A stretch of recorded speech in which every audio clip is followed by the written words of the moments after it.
Hi all. இன்னைக்கு general இங்கிலீஷில் grammar video பார்க்கலாம். கிராமர் வீடியோவில் இது செகண்டாக இருக்கும். பார்ட்ஸ் ஆஃப் ஸ்பீச்சோட இன்ட்ரடக்ஷன் வந்து ஃபர்ஸ்ட் பார்ட்டில் பார்த்துட்டோம்.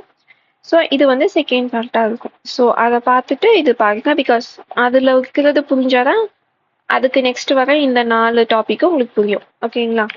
ஸோ நம்ம இதுக்கு முன்னாடி வீடியோவில் அட்ஜெக்டிவ் வரைக்கும் பார்த்துட்டோம். கரெக்டுங்களா? ஸோ நம்ம அட்வர்ப்லேருந்து இன்டர்ஜெக்ஷன் வரைக்கும் பார்க்கலாம். So first adverb. நம்ம அட்ஜெக்டிவ் பார்க்கும்போதே சொல்லியிருப்போம், நவுனையும் இல்லை ப்ரொனவுனையும் அதை பற்றி நம்ம பேசுகிறோம் அப்படின்னா அது அட்ஜெக்டிவ்னு சொல்லியிருப்போம். அப்போ அட்வர்ப்னா என்னென்னா, வேர்பை பற்றி நம்ம பேசுகிறோம் அப்படின்னா அது அட்வர்ப். இப்போ நான் வந்து ஒருத்தவங்க வந்து பாடுறாங்க அப்படின்னு சொன்னால் அது நார்மலாக இருக்கும்.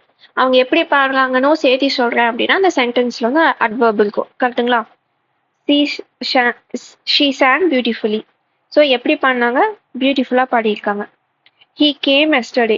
கேம்ங்கிறதா இங்கே வேர்ப். கரெக்டுங்களா? எப்போ? நேற்று. She is very intelligent. இங்கே வந்து இஸ்ங்கிறது தான் வேர்ப்.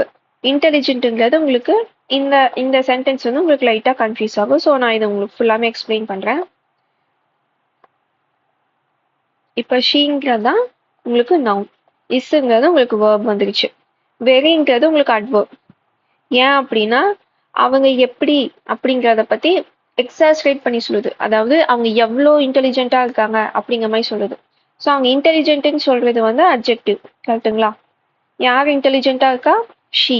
அந்த பொண்ணு வந்து இன்டெலிஜென்ட்டாக இருக்காங்கன்னு அவங்கள பற்றி சொல்கிறோம். அதனால இன்டெலிஜென்ட்டுங்கிறது நம்மளுக்கு அட்ஜெக்டிவ். இஸ்ங்கிறது நம்மளுக்கு வேர்ப். ஸோ இந்த வெரிங்கிறது என்ன சொல்லுது அப்படின்னா எந்த அளவுக்கு அப்படிங்கிற மாதிரி சொல்லுது. ஸோ அது வந்து நம்ம அட்வர்ப்னு தான் சொல்லுவோம். ஓகேங்களா? ஸோ வெரி, ஃபியூ, அந்த டிகிரி எந்த அளவுக்கு அப்படி நம்ம பார்க்குறோம் அப்படின்னா அது வந்து அட்வர்பாக தான் இருக்கும். ஸோ அட்வர்பில் மேனர் எப்படி அந்த இப்போ ஒரு ஆக்ஷன் இருக்கு. வேர்ப்னாவே ஆக்ஷன். அந்த ஆக்ஷன் எப்படி பண்ணாங்க அப்படின்னு பார்த்தோம்னா அது அட்வர்ப். எப்போ பண்ணாங்க அப்படிங்கிறது அட்வர்ப். பிளேஸ் எங்கே பண்ணாங்க அந்த ஆக்ஷனை அதுவுமே அட்வர்ப். ஃப்ரீக்வன்சி எவ்வளோ டைம் அதை பண்ணாங்க அதுவும் அட்வர்ப் தான். டிகிரினா டு வாட் எக்ஸ்டென்ட் எந்த லெவலுக்கு அவங்க அதை பண்ணியிருக்காங்க. Very, too, almost, few, little இந்த மாதிரி வர்றது எல்லாமே உங்களுக்கு அட்வர்பாக இருக்கும். ஓகேங்களா? ஸோ நம்ம எக்ஸசைஸ் சென்டென்சஸ் வந்து சால்வ் பண்ணும்போது நம்மளுக்கு வந்து தானாகவே புரிய ஆரம்பிக்கும். இதோட அட்வர்ப் எண்ட் ஆகுது. ஓகேங்களா? ஸோ அட்வர்ப்னாவே உங்களுக்கு ஞாபகம் வச்சுக்க வேண்டியது ஒரு வேர்பை பற்றி அது என்ன பேசுது அப்படிங்கிற அளவுக்கு தெரிஞ்சா போதும். அட்வர்ப்லேயே நிறைய இன்னுமே இன்டெப்த்தாக போனோம்னா கன்ஃபியூசிங்காக இருக்கிற மாதிரி நிறைய இருக்கு. பட் நம்மளுக்கு 10th லெவலுங்கிறனால அதெல்லாம் பார்க்க வேணாம். பிகாஸ் அந்த லெவலில் பார்த்துட்டே இருந்தோம்னா பேசிக்காக இருக்கிறது நம்மளுக்கு வந்து எக்ஸாமில் வந்து தப்பு பண்ணிடுவோம். ஸோ ஃபர்ஸ்ட் பேசிக்ஸ் வந்து நம்ம நல்லா தரவு பண்ணிக்கலாம். ஓகேங்களா? ஸோ இந்த வீடியோ முடிஞ்சதுக்கு அப்புறமா நான் இந்த பிடிஎஃப் வந்து உங்களுக்கு டெலகிராமில் அப்லோட் பண்ணிடுவேன். ஒரு 1 வீக் நெக்ஸ்ட் சாட்டர்டேக்குள்ளே நான் உங்களுக்கு ஒர்க் ஷீட் வந்து உங்களுக்கு நான் அப்லோட் பண்ணுறேன். அது வந்து ஸ்கூல் புக்ஸில் இருக்கிற பார்ட்ஸ் ஆஃப் ஸ்பீச் அந்த எல்லா எக்ஸசைஸ் சம்ஸில் எக்ஸசைஸ் சென்டென்சஸ் எல்லாமே நான் உங்களுக்கு வந்து ஒரு பிடிஎஃபாக நான் தரேன். அதை நீங்கள் ஒர்க் அவுட் பண்ணிங்கனாவே போதும். டிஎன்பிசி கேட்குற கொஸ்டினை நீங்கள் கான்ஃபிடென்ட்டாக அட்டென்ட் பண்ணிடலாம். ஓகேங்களா? ஸோ அட்வர்ப்னாவே ஆக்ஷனை பற்றி எப்படி வருது நம்ம பார்ப்போம். ஸோ எந்தெந்த கொஸ்டினுக்கு ஆன்சர் பண்ணுதுன்னு நம்ம பார்த்து வச்சுக்கலாம். How, when, where, how often, to what extent இதெல்லாம் வருது அப்படின்னாவே அது வந்து அட்வர்ப் தான். அடுத்தது ப்ரிப்போசிஷன். ப்ரிப்போசிஷன் அப்படின்னாவே 2 நவுன் இல்லை ப்ரொனவுனுக்கு ரிலேட் பண்ணுறது தான் ப்ரிப்போசிஷன்னு சொல்லுவோம். ஓகேங்களா?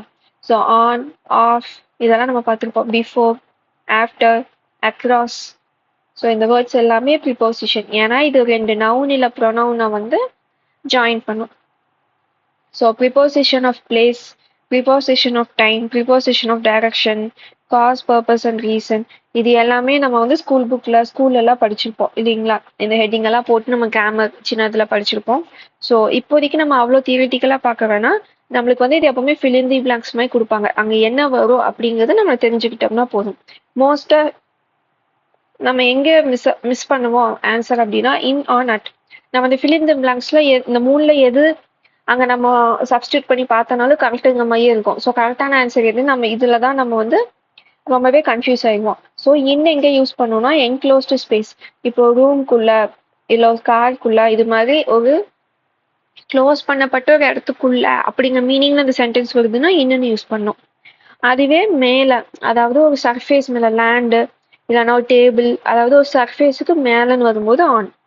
அதே ஒரு ஸ்பெசிஃபிக்காக நான் பாயிண்ட் பண்ணி சொல்கிறேன்னா அந்த புக்கு அப்படின்னு நம்ம அந்த ஸ்பெசிஃபை பண்ணி சொல்கிறோன்னா அட் யூஸ் பண்ணுவோம். ஓகேங்களா? ஸோ இது நீங்கள் இந்த மாதிரி நீங்கள் நோட் பண்ணி வச்சுக்கிட்டிங்கன்னா உங்களுக்கு ஈஸியாக இருக்கும். ஸோ இன் வந்து ஜென்ரலைஸ்டாக பேசும்போது நம்ம வந்து இன் யூஸ் பண்ணுவோம். அதுவே நம்மளுக்கு ஸ்பெசிஃபிக்காக பார்க்கும்போது ஆன் யூஸ் பண்ணுவோம். ரொம்ப ஸ்பெசிஃபிக்காக மைன்யூட் டீட்டெயில்ஸோட பார்க்கும்போது நம்ம அட் யூஸ் பண்ணுவோம். ஓகேங்களா? ஸோ இந்த சைடில் இருக்க தான் நம்மளுக்கு பார்க்க வேண்டிய இம்பார்ட்டண்ட்டான திங்ஸ். அதாவது centuries, decades, years, month, week, season, இந்த மாதிரி ரொம்ப ப்ராடான கேட்டகரி வருதுன சென்டென்ஸ்ல அப்படின்னா இன் யூஸ் பண்ணுவோம். அதுவே அதை விட கொஞ்சம் அந்த லெவலுக்கு ப்ராடா இல்லாமல் இன்னும் கொஞ்சம் ஸ்பெசிஃபிக்காக வருது, அதாவது டேட்டு, டைமு, இங்கே பார்த்தீங்கன்னா உங்களுக்கு இயரும் மந்த்துன்னு வருது, ஆனால் இங்கே டேட்டு, டைமு இப்படி வருது உங்களுக்கு, அப்போ வந்து ஆன் யூஸ் பண்ணும். அதுவே இன்னும் ஸ்பெசிஃபிக்காக போகுது, ஹார்ஸு, இந்த மொமெண்ட்ல, அட் தி மொமெண்ட், இந்த மாதிரி நம்ம பேசியிருப்போம் இல்லைங்களா? ஸோ அந்த மாதிரி ரொம்ப ஸ்பெசிஃபிக்காக வரும்போது அட் யூஸ் பண்ணுவோம். ஸோ அதோட எக்ஸாம்பிள்ஸ் இந்த பக்கம் இருக்கு. இப்போ கண்ட்ரி, சிட்டி பற்றி பேசுகிறோம் அப்படின்னா இன் வருது. அதுவே ஸ்ட்ரீட், ஒரு அட்ரஸ் நம்ம எழுதுறோம் அப்படின்னா ஸ்ட்ரீட்டை சொல்கிறோம்னா ஆனுன்னு சொல்லணும். அதுவே இந்த டோர் நம்பரோட நம்ம சொல்கிறோம்னா அட்டுன்னு யூஸ் பண்ணுவோம். ஓகேங்களா? இப்போ நான் எங்கே இருக்கேன்னு கேட்டால் இன் கோயம்புத்தூர்னு நான் சொல்லுவேன். கரெக்டுங்களா? இப்போ என் ஸ்ட்ரீட்டை பற்றி கேட்குறாங்கன்னா ஆன் செகண்ட் ஸ்ட்ரீட் அப்படின்னு நான் சொல்லுவேன். கரெக்டுங்களா? இப்போ என்கிட்ட அட்ரஸ் கேட்குறாங்க அப்படின்னா இந்த ஏரியாவில் நீங்கள் எங்கே இருக்கீங்கன்னு கேட்டால் ஆன் செகண்ட் ஸ்ட்ரீட்னு சொல்லுவேன். நானும் அதே ஸ்ட்ரீட்டில் தான் இருக்கேன், அவங்க டோர் நம்பர் என்னன்னு கேட்டால் நான் அட் என்னோட டோர் நம்பர் நான் சொல்லுவேன். கரெக்டுங்களா? ஸோ இந்த மாதிரி ரியல் டைம் எக்ஸாம்பிளோட வச்சு பார்த்தீங்க அப்படின்னா உங்களுக்கு இது ரெஜிஸ்டர் ஆயிரும். ஸோ இந்த டயக்ராம் நீங்கள் உங்கள் நோட்ஸ்ல எங்கேயாச்சும் எழுதி வச்சுட்டீங்க அப்படின்னா பிக்சர் மாதிரி நீங்கள் மைண்ட் வச்சுக்கிட்டீங்கன்னா இது ஈஸியாக இருக்கும். பிகாஸ் இன், ஆன், அட் இதில் தான் நிறைய பேர் தப்பு பண்ணுவாங்க. ஓகேங்களா? அதுக்கப்புறம் இன்னொரு தப்பு பண்ணுறது எதில் வரும் அப்படின்னா இந்த அண்டர், பினிட் இதுலலாம் உங்களுக்கு தப்பு வரும். ஸோ அதுக்கு நம்ம இந்த எக்ஸாம்பிள் பார்க்கலாம். இதில் பார்த்தோம் அப்படின்னா அமாங் இருக்கு. அமாங்னா நம்மளுக்கு தெரியும் நிறைய பொருள் இங்கே இருக்கு, அதுக்கு நம்ம நடுவில் இருக்கோம், அதுக்குள்ள சேர்ந்து ஒன்று இருக்கு ஒரு பொருளுக்குன்னா அதுக்கு அமாங்னு நம்ம யூஸ் பண்ணுவோம். பிஹைண்ட்னா ஒரு பொருளுக்கு பின்னாடி இல்லை ஒருத்தவங்களுக்கு பின்னாடி, அது மாதிரி ஒரு ஆப்ஜெக்ட் இருக்கு, அது ஹியூமனாகவும் இருக்கலாம், நான் லிவிங் திங்காகவும் இருக்கலாம், அதுக்கு பின்னாடி அப்படிங்கிற மீனிங்ல வருது அப்படின்னா அதை பிஹைண்டுன்னு சொல்லுவோம். பிசைடு அப்படின்னா பக்கத்துல, ஏன் பக்கத்துல அப்படின்னு நம்ம தமிழ்ல சொல்றோம். ஸோ பக்கத்துல அப்படின்னா பிசைடு. அபவ் அப்படின்னா ஒரு பொருளுக்கு மேல. அரவுண்ட்னா அதை சுத்தி வர்றது. ஆன் அப்படின்னா மேல நிக்கிறது. ஸோ அபவுக்கு ஆனுக்கு என்ன வித்தியாசம்? ஆன்ல டச் ஆகுது, அபவ்ல வந்து உங்களுக்கு டச் ஆகல. ஓகேங்களா? ஸோ பிட்வீன்னா ரெண்டு பொருளுக்கு நடுவுல. த்ரூ அப்படின்னா இப்போ ஒரு க்ளோஸ்டு ஸ்பேஸ்க்குள்ள நடந்து வரும், சப்வேக்குள்ள பூந்து வரும், அந்த மாதிரியான ஒரு மீனிங். ஓகேங்களா? அண்டர் அப்படின்னா ஒரு பொருளுக்கு கீழே. நியர் அப்படிங்கிறது நம்மளுக்கு தெரியும். பிசைடு வந்து பார்த்தீங்கன்னா அந்த டைரக்ஷன்லேயே மோஸ்ட்டாக இருக்கிற மாதிரி வரும். நியர்னா அது பக்கத்தில் அப்படிங்கிற மீனிங்கில் வரும். ஸோ பிசைடும் நியரும் உங்களுக்கு ஒரே ஆப்ஷனில் மோஸ்ட் ஆஃப் தி டைம் கொடுக்க மாட்டாங்க. ஏன்னா நம்ம நேரில் பார்த்து பேசும்போது தான் பிசைடு இல்லை நியருங்கிறது யூஸ் பண்ணுவோம். ஸோ ரிட்டன் கிராமர்ல பார்க்கும்போது நியரும் பிசைடும் ஆப்ஷன்ல ஒன்னா வராது. ஓகேங்களா? இன்ஃப்ரண்ட் அதுவும் நம்மளுக்கு தெரியும், ஒரு பொருளுக்கு முன்னாடி. பிஹைண்டுக்கு ஆப்போசிட் தான் இன்ஃப்ரண்ட். இன் அப்படிங்கிறது நம்மளுக்கு தெரியும், ஒரு க்ளோஸ்டு ஸ்பேஸ்க்குள்ள இருக்கிறது தான் இன். ஸோ அதோட ப்ரிப்போசிஷன் சென்ட் ஆகுது. இதுக்கப்புறம் பார்த்தீங்கன்னா அக்ராஸ்னு இருக்கு. இப்போ நடுவில் ஒரு ஆப்ஜெக்ட், இப்போ ரோடோ ரிவரோ இருக்கு, ஸோ இதை தாண்டி போறோம் அப்படிங்கிறதுக்கு நம்ம அக்ராஸ்ன்னு யூஸ் பண்ணுவோம். கரெக்டுங்களா? அதே மாதிரி ஓவர்னு இருக்கு. இப்போ ஒரு பொருள் இருக்குன்னா அது மேல டச் பண்ணாம போகுது அப்படின்னா அதை வந்து ஓவர்னு சொல்லுவோம். ஸோ இது வந்து உங்களுக்கு இந்த நான் உங்களுக்கு சொன்ன எக்ஸசைஸ் அது சால்வ் பண்ணும்போது உங்களுக்கு வந்து கரெக்டாக புரியும் எது வந்து எங்கே யூஸ் ஆகுது அப்படிங்கிறது. ஸோ மேஜராக இன், ஆன், அட்டு தான் தப்பு பண்ணுவோம். அதை நம்ம ரிப்பீட்டடாக ப்ராக்டிஸ் பண்ணோம்னா போதும். மிச்சதெல்லாம் ஆப்ஷனில் இருக்கிறத வச்சே நம்மளால இந்த பிளாங்கை வந்து ஃபில் பண்ணிட முடியும். ஸோ அடுத்தது எதுனா கன்ஜங்ஷன். ப்ரிப்போசிஷன் எப்படி ஒரு நவுனையோ இல்லை ஒரு ப்ரொனவுனையோ இன்னொரு நவுன் இல்லை ப்ரொனவுன் கூட கனெக்ட் பண்ணுதோ, கன்ஜங்ஷன் பார்த்தீங்கன்னா ரெண்டு கிளாஸ் இருக்கும் இல்லைன்னா ஃப்ரேஸ் இருக்கும், அது கூட வந்து ஜாயின் பண்ணும். அது வந்து 3 டைப்ஸ்ல இருக்கும். Coordinating conjunction, subordinating conjunction, correlative conjunction. Coordinating கன்ஜங்ஷனுக்கு பார்த்தீங்கன்னா ஃபேன் வாய்ஸ்னு அது நியூமோனிக் இருக்கும். என்னன்னா F for, A for, and N for not. இது மாதிரி உங்களுக்கு இந்த வேர்ட்ஸ் தான் இந்த கோஆர்டினேட்டிவ் கன்ஜங்ஷன் அதிகமாக வரும். கோஆர்டினேட்டிங் கன்ஜங்ஷன் எப்படி யூஸ் பண்ணுவோம் அப்படின்னா, ரெண்டு இண்டிபெண்டன்ட் கிளாஸ் வந்து நம்ம கனெக்ட் பண்றோம். இண்டிபெண்டன்ட் கிளாஸ்னா ஒண்ணு இல்ல, இது தனியா இருந்தாலும் மீனிங் இருக்கும், இது தனியா இருந்தாலும் மீனிங் இருக்கும். ஆனாலும் இது ரெண்டையும் நம்ம ஒரு வேர்டை வச்சு கனெக்ட் பண்றோம் அப்படின்னா அதுதான் கோஆர்டினேட்டிங் கன்ஜங்ஷன். எக்ஸாம்பிள் பார்த்தோம்னா, she was tired but she continued studying. இப்போ she was tiredனாலும் நமக்கு மீனிங் புரியுது, அந்த பொண்ணு டயர்டா இருக்கா அப்படிங்கிறது நமக்கு மீனிங் புரியுது. she continued studying, அவ படிக்க கண்டினியூ பண்ணிட்டா அப்படின்னு இதுக்கும் தனி மீனிங் இருக்கு. அந்த பட்டுங்கிறது இது எல்லாத்தையும் சேர்த்து ஒரு சென்டென்ஸை நம்மளுக்கு கொண்டு வருது. ஸோ இதை தான் நம்ம வந்து கோஆர்டினேட்டிங் கன்ஜங்ஷன் சொல்லுவோம். இந்த கோஆர்டினேட்டிங் கன்ஜங்ஷன்ல என்னெல்லாம் வரும்? ஃபார், அண்ட், நார், பட், ஆர், எட், சோ. ஓகேங்களா? ஸோ எங்கெங்க எது யூஸ் பண்ணுவோம் அப்படின்னா, ஃபார் வந்து ரீசன் சொல்றதுக்கு இப்ப நம்ம பார்த்தோம் இல்லைங்களா? எப்படி சொல்லலாம்? ஸோ நம்ம ஆல்ரெடி பார்த்தோம், ரெண்டு இண்டிபெண்டன்ட் கிளாஸை வந்து நம்ம கனெக்ட் பண்ணும்போது ஃபார் யூஸ் பண்ணி ரீசனா நம்ம கனெக்ட் பண்றோம் அப்படின்னா அதுக்கு வந்து நம்ம ஃபார் யூஸ் பண்ணணும். For example, I am searching a job. ஓகேங்களா? இது நமக்கு தனியா பார்த்தாவே மீனிங் தெரியுது, நான் ஒரு ஜாப் சர்ச் பண்ணிட்டு இருக்கேன் அப்படின்னு. இப்போ நல்ல ஃபார் போட்டு நம்ம கனெக்ட் பண்றோம். ஏன் நான் ஜாப் சர்ச் பண்றேன்? I need money. இப்போ உங்களுக்கு புரியுதுங்களா? ஸோ இது தனியா இருக்கு இண்டிபெண்டன்ட் கிளாஸா, இது தனியா இருக்கு. நான் ரீசனிங்காக நான் கனெக்ட் பண்றேன் அப்படின்னா ஃபார் நான் யூஸ் பண்ணுவேன். ஓகே, ஸோ இதே மாதிரி தான் ஒவ்வொன்றும் அது மாதிரி யூஸ் பண்ணுவோம். அண்ட் எதுக்குன்னா இன்ஃபர்மேஷனுக்கு, நார் எதுக்குன்னா negative alternative. He neither eats meat nor drink milk. So neither eats milk, நார்னா இன்னொரு ஆல்டர்னேட்டிவா நம்ம சொல்றோம், ஆனால் அதுவும் அவங்க கன்சியூம் பண்ண போறது இல்லை. ஸோ நெகட்டிவ் ஆல்டர்னேட்டிவ்க்கு நார். பட் எதுக்குன்னா கான்ட்ராஸ்ட், அந்த ரிஃப்ளெக்ஷன் ஆப்போசிட்டா இருக்கிறதுக்கு காட்டுறதுக்கு. ஆர்னா சாய்ஸஸ்க்கு. எட்டுனா unexpected contrast. She was tired yet she finished work. So டயர்டாக இருக்கிறதுனால அவங்க ஒர்க்கை ஃபினிஷ் பண்ணுவாங்க, நம்ம எக்ஸ்பெக்ட் பண்ணியிருக்க மாட்டோம், ஆனால் ஃபினிஷ் பண்ணிட்டாங்க. So unexpected contrast.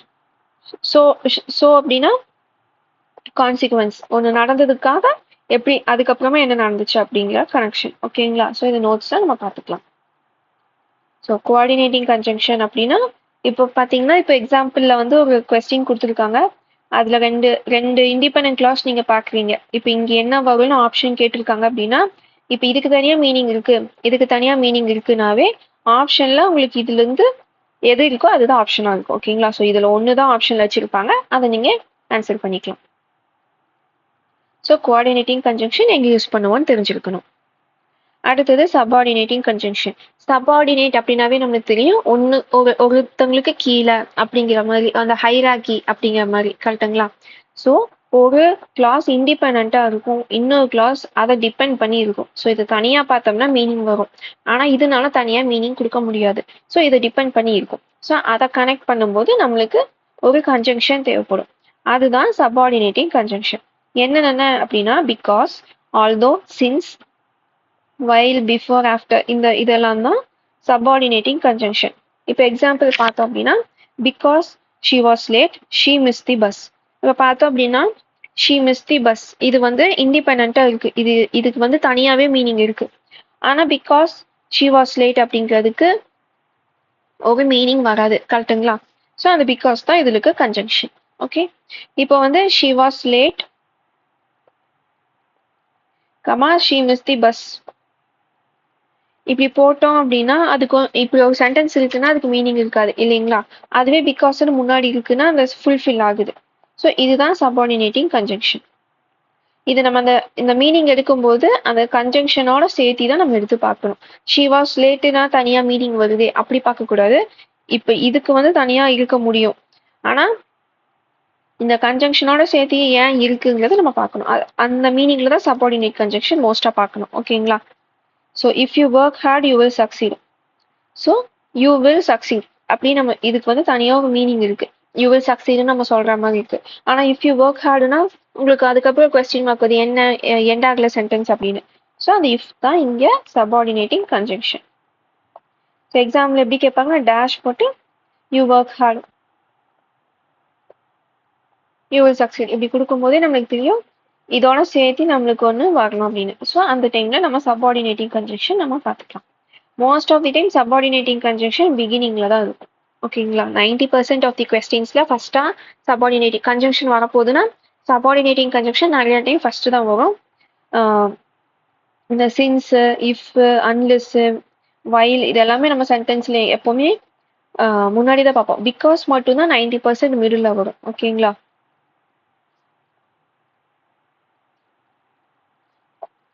அது வந்து ரூல் கிடையாது. பட் முக்காவாசி நேரம் உங்களுக்கு வந்து முன்னாடி ஃபர்ஸ்டா தான் இருக்கு. அந்த லெவல் டிஃபிகல்ட்டி கொஸ்டின் தான் டிஎன்பிசின்னு இதுக்கு முன்னாடி கேட்டிருக்காங்க. ஓகேங்களா? அடுத்தது கோரிலேட்டிவ் கன்ஜங்ஷன். இது வந்து பாத்தீங்கன்னா இண்டிபெண்டன்ட் கிளாஸ் டிபெண்டன்ட் கிளாஸ்லாம் கிடையாது. எதுல வேணா வரும். ரெண்டு இண்டிபெண்டன்ட் கிளாஸ்க்கு நடுவுலயும் இது வரும், ரெண்டு டிபெண்டன்ட் கிளாஸ்க்கு நடுவுலயும் வரும்.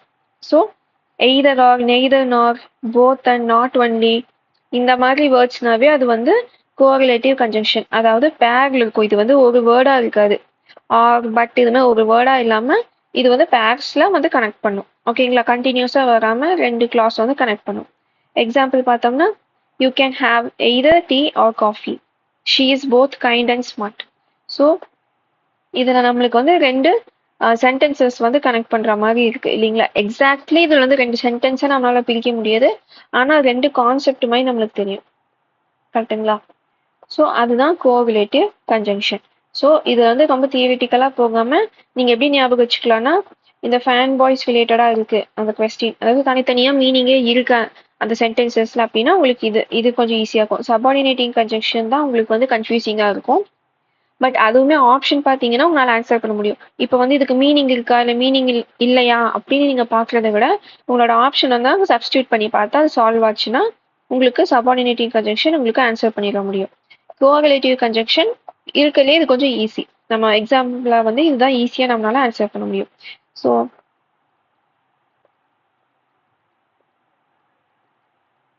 இப்படி நீங்க கொஸ்டின் பார்க்குறீங்க அப்படின்னா ஈஸியா உங்களுக்கு தெரியும். Either you study are you fail ஆப்ஷனை வச்சு நீங்க ஆன்சர் பண்ணிடலாம். ஸோ பேர்ல வந்தாவே அது கோரிலேட்டிவ் கன்ஜங்ஷன்.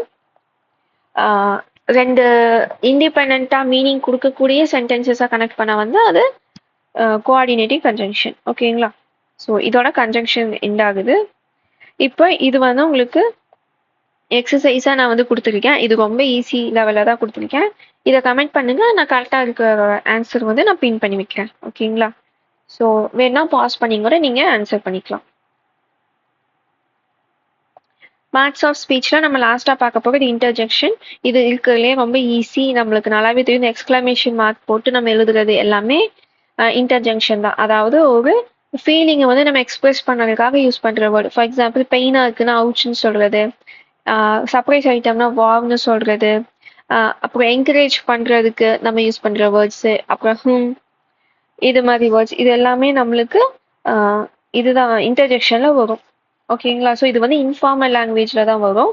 ஃபார்மல் ரைட்டிங்ல நம்ம இன்டர்ஜெக்ஷன் யூஸ் பண்ண மாட்டோம். ஓகேங்களா? ஹலோ, ஹே, குட் பை, அலாஸ் இது எல்லாமே ஸ்கூல் புக்ல நம்ம பார்த்துருப்போம். இதுல இருந்து கொஸ்டின் பெருசா வராது. பிகாஸ் இது ரொம்ப ஈஸி தான். அந்த இமோஷனுக்கு ஏற்ற மாதிரி நம்ம இருக்கணும். இந்த ஓ மை காட், வாட்டுங்கிறதே அந்த எக்ஸ்பிரஷனை கொடுக்கறதுக்காக இங்க வருது. ஓகேங்களா? காஷ் இதெல்லாம் இன்ஃபார்மலா நம்ம பார்த்துருப்போம். கரெக்டுங்களா? ஸோ இதுதான் இன்டர்ஜெக்ஷன். இன்டர்ஜெக்ஷன் வந்து பார்க்கறதுக்கு பெருசா கான்செப்டும் இல்லை, எக்ஸாம்பிள் இல்லை. பிகாஸ் இது வந்து இன்ஃபார்ம்லாம் நம்ம பேசும்போதே நிறைய பழகியிருப்போம். ஸோ இப்போ ஒரு சென்டென்ஸ்ல இப்போ ஹலோ, ஹவ் ஆர் யூ இதுல வந்து இன்டர்ஜெக்ஷன் எதுவும் கேட்டால் நம்ம ஈஸியாக ஹலோன்னு சொல்லிடுவோம். கரெக்டுங்களா? இல்லை நம்ம வந்து இப்போ ஒரு இதாக கொடுத்துருக்காங்க, ஃபில் இன் தி பிளாங்க்ஸாக கொடுத்துருக்காங்க அப்படின்னா த கிங் இஸ் டெட் அப்படின்னாவே அது ஒரு சேடுன்னு நம்மளுக்கு தெரியும். அப்போ ஆப்ஷன்ல இருக்கிறத வச்சு இது நம்ம எடுத்துக்கலாம். ஓகேங்களா? இது வந்து எக்ஸ்பிரஸ் பண்றது, பெயின் இல்லை அந்த ஃபீலிங்கை வந்து எக்ஸ்பிரஸ் பண்றது. ஓகேங்களா? ஸோ இதோட பார்ட்ஸ் ஆஃப் ஸ்பீச் வந்து எண்ட் ஆகுது. நான் ஆல்ரெடி சொன்ன மாதிரி ஒர்க் ஷீட் வந்து ஒரு 1 வீக்ல நான் உங்களுக்கு அப்லோட் பண்ணிடுறேன். அதுல வந்து நீங்க ட்ரை பண்ணி பாருங்க. உங்களால ஏதாச்சும் ஆன்சர் பண்ண முடியல அப்படின்னா, பிகாஸ் அது வந்து நான் 10th ஸ்டாண்டர்ட் லெவல் வரைக்கும் தான் அதுல இருக்க போகுது. பிகாஸ் நான் ஸ்கூல் புக்ல இருந்து தான் தரேன்.